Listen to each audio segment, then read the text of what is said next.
Welcome back to No Shit MMA on thatchannel.com, sponsored by Extreme Couture Toronto. We're down here at the MMA Expo with Showdown Joe. How you doing, buddy? I'm doing all right, man. It's crazy in here, man. It's nuts. Yeah, it's craziness. And welcome to our show. Yeah, we know so, you have a show. You have we a need show. to learn some shit. Yeah, your show has this really nice packaging, this air of professionalism, a lot of experience. Our Not even show just is an air of professionalism, Rob. Actual it's actually professional. Yeah. Ours yeah, is completely unprofessional. Ours is me we talk and over a each other. complete douchebag just standing around talking to people. I'm That's the our douchebag show. right over He's here. the douchebag. Yeah. And we get all hopped awesome. up on energy drinks. That's a shocker. Yeah. We had yeah. Rob hold on. shotgun 3 Zions this morning. I've been drinking And a this Shoney shit. Carter Mr. International drink as I well. also have a Shoney Carter Did energy you drink. seriously shotgun a Zion? He Yeah, did. three of them. Dude. Yeah. He's jacked. I know. I got he's, problems. He's vibrating right now. Yeah. He is. Look at him. But yeah, I I know have a he's little got bit. the shakes. But I've only had one. I'm kind of doing all right. I know that you're having a good time here. You're enjoying stuff. You're probably getting a lot of people talking about MMA Connected.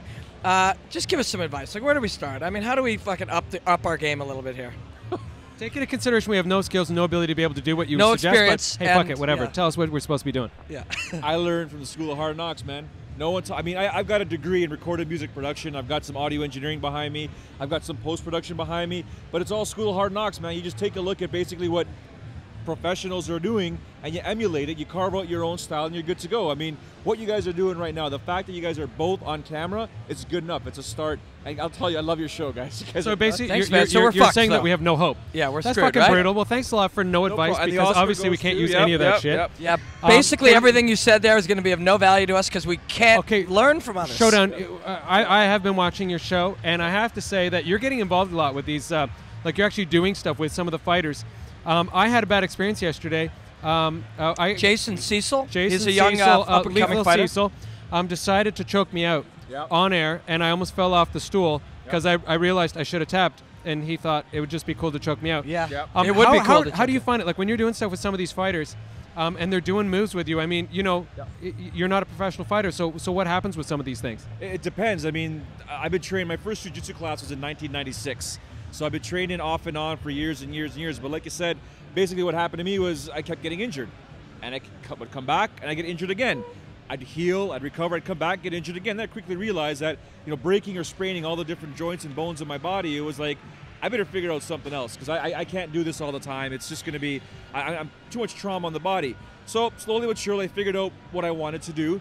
When I'm rolling with these guys and doing the stuff on camera, it's a lot of fun. They know what's up. They're not going to go 100% like I fought Ken. You were there.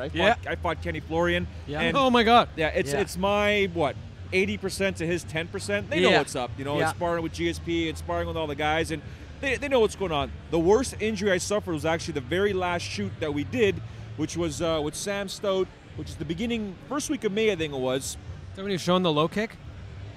That hurt, dude. That wasn't close. What actually happened is we filmed 3 or 4 segments, and the last one was, we called it, Sam Stout's winning strategies and how to keep the fight standing. So we went through the motions. I told Sam, you got to keep this within 1:30. Okay. The segment's only so long. You got Sam can't tell time for one. That's a problem, right?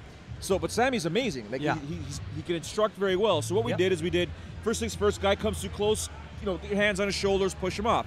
He gets closer, underhooks, push him off. Third thing is the sprawl. So usually what happens is when you go in for a sprawl, you know this. Yeah.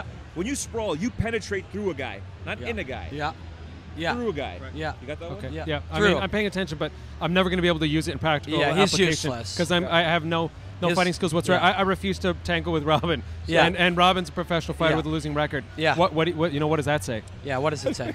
So as I try to take Sammy down. We pause, and he explains how to do a sprawl. Right. So as he's explaining to do how to sprawl, I'm underneath him, obviously with good technique. And he's got hip pressure like crazy on you. a little bit. Yeah. A little bit. So I'm behind him, but now I'm jello. Yeah. Because I'm underneath him while he's explaining everything, right? So I can't really hear what he's saying. I look up to see what he's doing. That's when he sprawls. And he tore the muscle in my trap and my lat in 5 different places. Wow. And that was just a shoot. So now, are you fully recovered from that? About 2 weeks away from... I was actually throwing punches with some of the guys over here to one of the demonstrations and kicks, so I'm starting to feel better. But Sammy and I, and Mohammed and Hordeshi, we got a big kick out of it because Rowan, we could not replicate that injury. We tried it a million times. No it was such a kidding. fluke. Hey, Now, so what does it feel like to be 72% cooler than we are? It's tough, man. Someone's got to do it. I work hard at it. I mean, look, me, got a good hairstyle. You know, I do my eyebrows. Hey, I got a good hairstyle. I do my eyebrows. You got the Frank Trigg going on. Hey, speaking of Frank Trigg, cool. now I need a little assistance with this. This is my segue because he got brutalized yesterday. Frank with the interview Trigg, with Frank. have you ever you've interviewed Frank Trigg? Oh, numerous times, yeah. Yeah, and how's he been with you? He's an analyst, man. He knows exactly.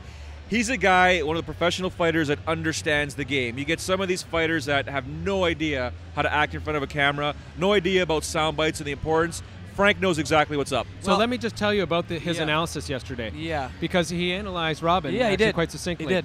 And he talked a little bit about Robin's music career and suggested that perhaps that's not the best endeavor for Robin because he's not very skilled there. Yeah. Then he said that because Robin has a losing record, he shouldn't be doing any fighting anymore. I'm not an exceptional fighter. He's not an exceptional fighter. He's kind of more like sort of half-ass at it. I disagree so he with should. that. Yeah, thank you. Oh, my friend. Good, Thank and you. thanks for defending Robin. Yeah. I will never defend Robin. But anyway, and then he said he should quit doing that. And then he said, and you guys are, neither one of you are skilled at this, so you guys should stop doing that because this is a show that, one, airs on the web in Canada, so maybe 6 people, then it's got the word shit in it, so no one's going to watch it except for your mom, and she hates you. So really, you should do what you do best, which is go back to sucking dick. That's what he told me to do. That's an interesting analogy. Yeah, Frank's advice. Now, how would you handle that if a professional fighter told you to go back to sucking dick? That'd be very difficult considering if I've never performed that type of act. I've got no backup with that. Yeah, but at the same time, it's, you know what, you're doing your thing. As for professional fighting, guys got to give you kudos. You're the one stepping up there, right? Anyone that criticizes you, whether Frank's got to. Frank is Frank, but any of the other guys that criticize you, whether it's your music career or whatever, you know what it's all about. You got to have a thick skin in this industry. Yeah, for sure. I don't care about people's opinions. I have a sense of humor too. That's I like finding it fun. I think if somebody tells you to like quit doing what you're doing, and it's a fighter doing that, you could be like, dude, you're a fighter. I'm a broadcaster. I'm a professional broadcaster. Shut your fucking pie hole. Yeah. But when actually Frank has skills in broadcasting and in fighting. Yep. You kind of clearly it's he knows what he's the talking only about. thing he really can debate, Robin can defend himself on, is the musical career. Right. And I'm not particularly good at that. Yeah, but you decided not to do that anymore. Also, so what the fuck? What are you gonna do, Robin? Now I think that we're talking about counseling for him right now. I think to go back to sucking dick was a little out of line since I've never actually, like you said, performed that particular act. Yeah. But like, should I fight him? Should I no way. I shouldn't hit him or anything. That's not a he's good fighting Koscheck. I think he's a little out of your league. He's also wittier than me, so I probably shouldn't insult him. Like, really, what's my course of action? Witty, man. I know when he's on camera with me, or even if we're out for dinner or having drinks or whatever, he likes his red wine. I like my red wine. A couple guys chilling back. I don't get into a one-liner discussion with him. He rips me apart. He's just amazing. What does that leave for me? I can't fight him. I can't argue with him. I can't debate him. I can't try to insult him. What am I left with? Sucking dick, pretty much. Like, I don't want to suck. Congratulations, Robin, on at least concluding. I go by a simple saying: if the shoe fits, suck it. Yeah. Pretty much. There you go. Showdown, thank you for coming on and raising the level of professionalism on our really little show a lot. It's a pleasure, Anytime, and it's a pleasure to see you doing good with your show. Congratulations on your great show. Thank you so much. Thank you. Thank you very much. All right, thanks, buddy.